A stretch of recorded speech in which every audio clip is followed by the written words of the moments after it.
Bureau chief Ejaz Ahmad Tahir रवानी दारा फखर news की हैदराबाद सिंध की divisional bureau chief senior सहाफ़ी और बानी मेंबर महनाज शाह गुज़िश्ता 3 रोज़ से बिस्तर अलील हैं। महनाज शाह की जल्द सेहत कामला और तंदुरुस्त के लिए फ़खर न्यूज़ की कारीन से दुआए सेहत की अपील है। अल्लाह पाक से दुआ है कि वो जल्द सेहत याबी के साथ अपनी सहाफ़ती सरगर्मियों को फिर से जल्द जारी करें। इदारा फ़खर न्यूज़ का तमाम सहाफ़ती स्टाफ भी उसकी सेहत के लिए दुआ गो है। महनाज शाह इदारा फ़खर न्यूज़ का कीमती असासा और ज़िम्मेदारान सहाफ़ती का एक दरख्शिंदा सितारा भी हैं।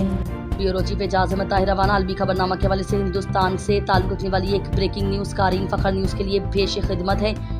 हिंदुस्तान की सुप्रीम कोर्ट में मर्दों की एकतरफा तलाक को चैलेंज पेश करने अर्जी पर समाअत 19 नवंबर 2025 को हो गई।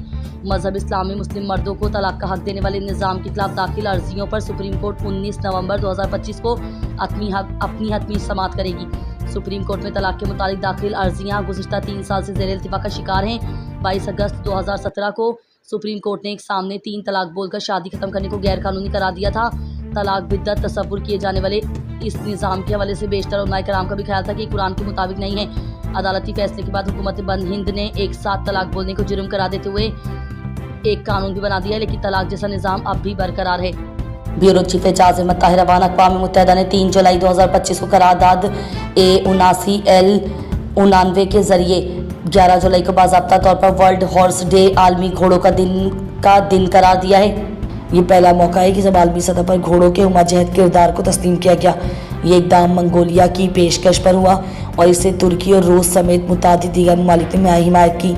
इस वक्त एक मोहतात अंदाजे के मुताबिक 112 मिलियन वर्ग घोड़े गधे खच्चर दिया भर में तकरीबन मिलियन लोगों की मदद करते हैं।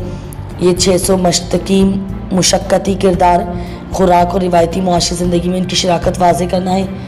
जनरल शोबे में उनका इस्तेमाल गो कि अब बहुत कम हो गया है, मगर घोड़े आज भी खेल, सेहत, तफरीही, थेरापी में बुनियादी किरदार अदा करते हैं। घोड़ों का आलमी दिन इस तमाम शराकत को तस्लीम करने, उनकी फलाह व बहबूद के लिए आवाज़ उठाने और एक मोतबर रिवायत को मजबूत बुनियादों पर कायम रखने की सिमत में एक अहम कदम है।